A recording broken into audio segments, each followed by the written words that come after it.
Hello guys, और आज इस वीडियो में कवर करने जा रहे हैं यूनिट्स एंड डायमेंशंस। तो ये क्लास 11 फिजिक्स का चैप्टर नंबर 2 है। कुछ लोग इसे यूनिट्स एंड मेजरमेंट भी कहते हैं। चैप्टर एक ही है, साथ साथ जेई हो, चाहे एनडीए हो, चाहे नीट हो, ये सभी एग्ज़ामों में पूछा जाता भी है।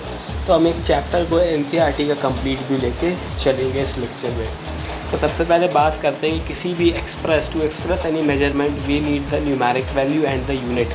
किसी भी मेज़रमेंट को एक्सप्रेस करने के लिए, जैसे यहाँ पे लिया मैंने लेंथ 8 मीटर, तो 8 हमारा न्यूमेरिक यानी नंबर और मीटर हमारी यूनिट है। तो ऐसे ही एक्सप्रेस किया जाता है किसी भी मेजरमेंट को। किसी भी मेजरमेंट को जो आप लेते हैं, क्वांटिटी दो प्रकार की होती है। एक होती है आपकी फंडामेंटल फिजिकल क्वांटिटी, एक होती है डिराइव्ड फिजिकल क्वांटिटी। फंडामेंटल आपकी 3 होती है, एम के एस। एम यानी केजी, इसका यूनिट बता रहा हूँ मैं आपको। के यानी किलोग्राम, एस यानी second. Which can be derived from the combination of fundamental quantity. ये हमारी डिराइव होती है। डिराइव जो हम डिराइव करते हैं इनको रख के, जैसे density is mass by volume, so mass का यूनिट केजी, वॉल्यूम का मीटर क्यूब, और हमारा डायमेंशन आ जाता है। डायमेंशनल फार्मूले की बात करें तो कुछ चीज़ें जो लगती हैं वो मैंने यहाँ पे लिख दी है। जैसे length L, mass capital M, सब कैपिटल से आता है। Time capital T, current I, या फिर कुछ लोग ए से भी करते हैं। ल्यूमिनस इंटेंसिटी सी, जिसकी यूनिट होती है candela. Dimensional formula of force का यहाँ पे एग्जांपल लिया मैंने। Force is equals to M A. M हमारा क्या होता है, मास ही होता है। डायरेक्ट एक्सेलरेशन मैंने v minus two by T, जो कि स्पीड बाय टाइम लिया जाता है। अब एस स्पीड क्या होता है, डिस्टेंस बाय टाइम। डिस्टेंस क्या होता है, लेंथ में आता है। डिस्टेंस मीटर में आता है ना, लेंथ में आता है। फाइनल आ जाता है हमारा एम एन टी माइनस 2। अब एक एग्जांपल और लेते हैं इलेक्ट्रिक पोटेंशियल का। तो v is equals W by Q, और q को तो हम नहीं लिख सकते, लेकिन आपने पढ़ा होगा q is equals to I T. चलिए आई टी का तो हमने पढ़ा है। वर्क डन क्या होता है, कितना फोर्स लगा और कितना डिस्प्लेसमेंट हुआ। तो force into displacement by I T by I T ही रहने देंगे उसको, आई टू टी। और इसको मैंने हल्का सा सिंप्लीफाई कर दिया है। नोट आपको एक जो बात याद रखनी है, देखिए आंसर आ गया। फाइनल से आप ब्रैकेट में क्लोज करके ही लिखेंगे हमेशा कोई भी डायमेंशन को, तो वो जब तक करेक्ट रहेगी। डिनोमिनेटर में कुछ नहीं छोड़ना है। तो आपको एक्सपोनेंट आपने पढ़े होंगे, ऊपर ले जाके पावर नेगेटिव कर देनी है। सिग्निफिकेंट फिगर्स पे आते हैं। तो significant figures are those digits in the physical quantity that are known reliably plus the first digit which is uncertain. जैसे यहाँ 7.362 है, तो इसके सारे डिजिट मिला दे तो 4 सिग्निफिकेंट फिगर हो जाते हैं। पर जितना ये आसान दिखता है टॉपिक, उतना होता भी नहीं, ज़्यादा टफ भी नहीं है, लेकिन इसके रिलेटेड कई रूल्स हैं जो मैं आपको अभी बताने वाला हूँ। तो डिजिट सी पे है ये पूरा, कि हमें पहचानना रहता है कितने सिग्निफिकेंट फिगर हैं, कब हैं, कहाँ हैं, क्यों हैं। चलिए देखते हैं rules for determining the number of significant figures. All non zero digits are significant. जितने भी नॉन ज़ीरो डिजिट हैं वो तो होते ही होते हैं। जैसे 7.31, so these are 3 significant figure. ऐसे लिख रहा हूँ मैं उसे। Zero between non zero digits are significant. जैसे 7.301, तो ये 3 के बीच में है और 1 के बीच में है, तो ये 0 है, तो ये गिनेंगे इसको सिग्निफिकेंट में, तो 4 सिग्निफिकेंट फिगर हो गए।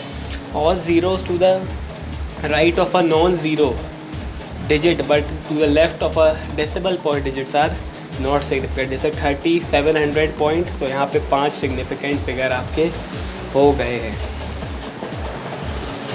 अब यहाँ पे चौथा रूल देखिएगा, 30700, इसमें 3 सिग्निफिकेंट फिगर है जो आपके एंडिंग ज़ीरो होते हैं, या फिर ट्रेलिंग ज़ीरो होते हैं, या फिर टर्मिनेटिंग ज़ीरो होते हैं, टर्मिनल ज़ीरोज़ होते हैं।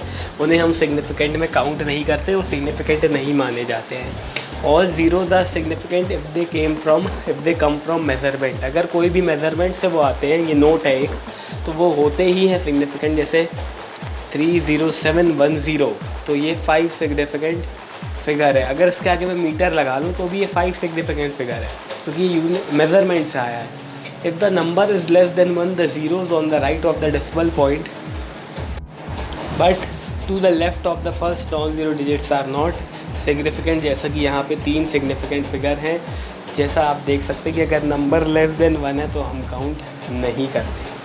The number of significant figure can doesn't not depends on the system of units used। 1.53 centimetre 3 significant figure. इसी को अगर मैं मीटर में भी लिखूँ तो भी 3, किलोमीटर में भी लिखूँ तो भी 3 सिग्निफिकेंट फिगर ही रहेंगे। एरर का बहुत ही साधारण मतलब है गलती कर देना। एरर हो गया, गलती हो गई।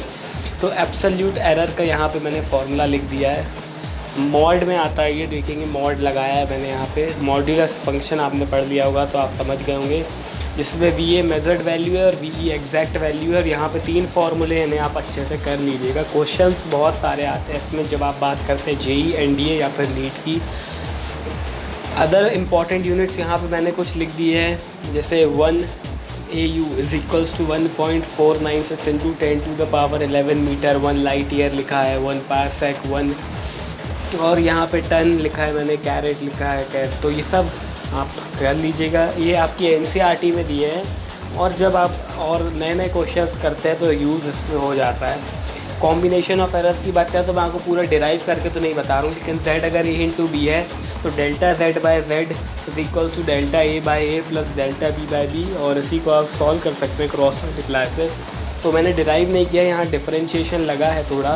लेकिन एक बात जो आपको याद रखनी है बहुत अच्छे से, वो बात यह है कि जो आप डेल्टा भी लिखेंगे वो आपकी नापी हुई नहीं, वो आपकी लीस्ट वैल्यू होगी, मतलब छोटी वैल्यू हम वहाँ पे लिखते हैं। ये एक ट्रिक है छोटी सी जिससे आप याद रख पाएंगे। तो आज की वीडियो में इतना ही है, जब तक के लिए जय हिंद है।